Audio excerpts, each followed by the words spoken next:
then you are part of the problem. I don't mean you need to take to the streets and march, and I don't mean that you have to acknowledge the world isn't,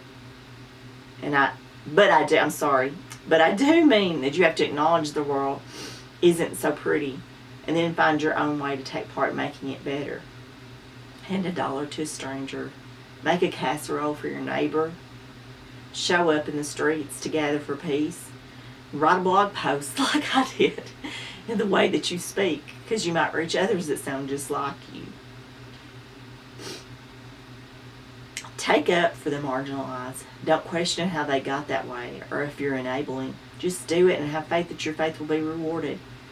If you don't, then whatever you do for the least of these brothers and sisters of mine, you did it to Jesus.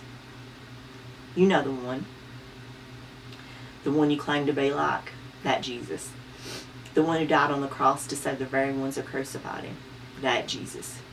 If you truly believe a person deserves to be treated without love, isn't it your duty as a Christian to help return these persons to the flock? You cannot believe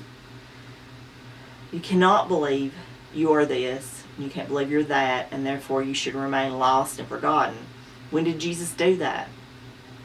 Was it when he stopped the stoning of the prostitute and he said, John 8, verse 7, so when they continued asking him, he lifted himself up and he said unto them, he that is without sin among you, let him first cast a stone at her.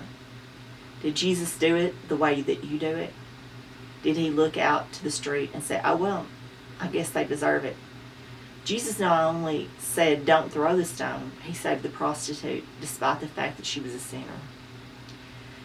Now, go ahead and whip out that damn stone you keep in your pocket for occasions when you run into somebody that's different, and just go ahead and throw it. You know you want to. That's why you save it. You do it every day when you marginalize folks that are not like you. I do it too, and maybe I'm doing it right now by writing this post. So I'm going to try, I'm not trying to judge you. I think it will be sufficient if you just judge yourself, and if I judge myself as well. Let your actions, not your mouth, tell your story of your love for the world. And God, don't make monuments to celebrate a war that tried to keep human beings enslaved, and don't wave the fucking flag that clothed the war. Sorry, I'm dripping over here. Your family may have taken part in that lost war, but guess what? They were wrong, and it's nothing to be celebrated. I think I missed a few things, but I go on to say, I'm sorry, I really am dripping. Hang on.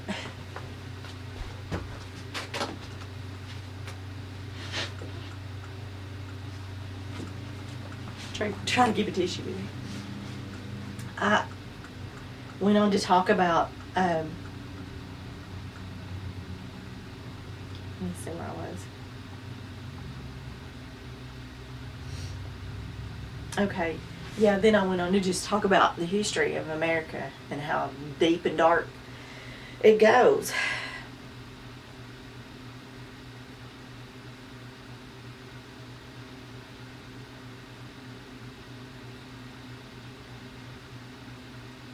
Okay. I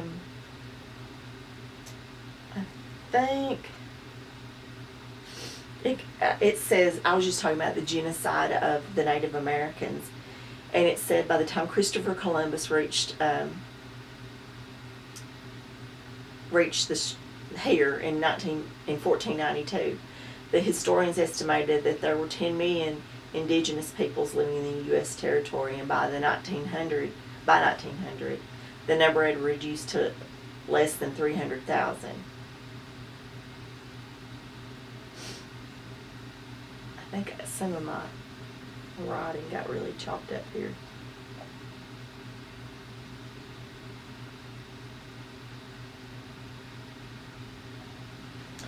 Slavery in America began with the first American slaves.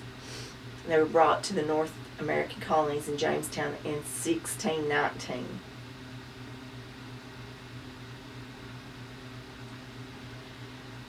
The United States of America in the 18th and 19th centuries, after it gained independence, had, before the end of the American Civil War, I don't know what I said there. Let's skip that. Slavery had been practiced in British North America from early colonial days and was legal in all 13 colonies at the time of the Declaration of Independence in 1776. Think about what that says. That slavery was legal in all 13 colonies at the time of the Declaration of Independence in 1776. And let's just read some of what that said. We hold these truths to be self-evident, that all men are created equal, that they are endowed with their Creator with certain inalienable rights, that among these are life, liberty, freedom, and the pursuit of happiness. And these men, the man that wrote that and the man that signed it, all owned slaves. And not only did they own slaves, but the man who wrote the Star-Spangled Banner, when he wrote the words, "the land of the free," owned slaves. So you can kind of understand why Colin Kaepernick's not too keen on standing up to a song that a man wrote who owned his people. I think you'd have a problem with that if the shoe was on the other foot. I don't know. So, Abraham Lincoln won the election in 1860, blah, blah, blah. Due to the Union measures such as the Confiscation Acts and the Emancipation Proclamation in 1863, the war effectively ended slavery even before ratification of the 13th Amendment in December of 1865 formally ended the legal institution throughout the United States. So let's go back over here. 1492, when Columbus, not 1492, I've lost it. Slavery, I'm sorry. I think I've lost my numbers on that. I guess I did. But we know from 1776 until 1863, but it was longer than that. It was like 16 something when the slaves were brought here. Like, I want to say 1614, but you can look that up. To 1863, people were enslaved in America.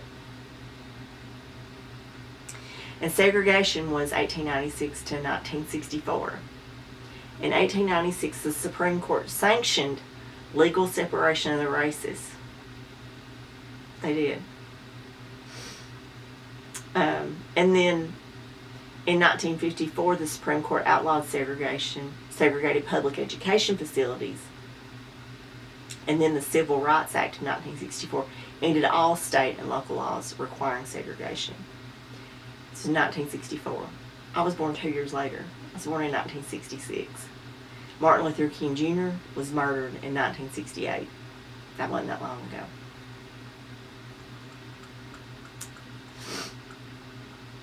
Okay.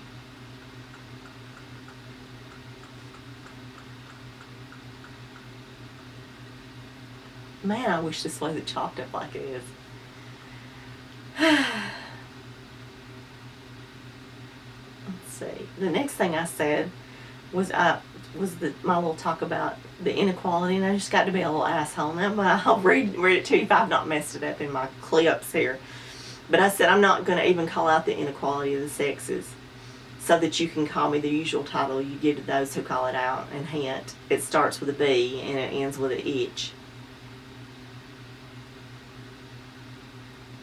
And I wish that I could find the rest of that. Because I don't know what happened to this, but it's so chopped up. But I think what I said was, I don't have to tell you, go look it up for yourself for once. Just you have to be blind drunk not to trip over all the information there is out there about inequality for every human being, except for men. Generally, men stand alone and white men for certain.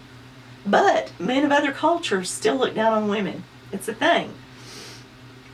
And I said, this information is effing everywhere unless you look at Fox News, where this literally is manufactured in a bottle.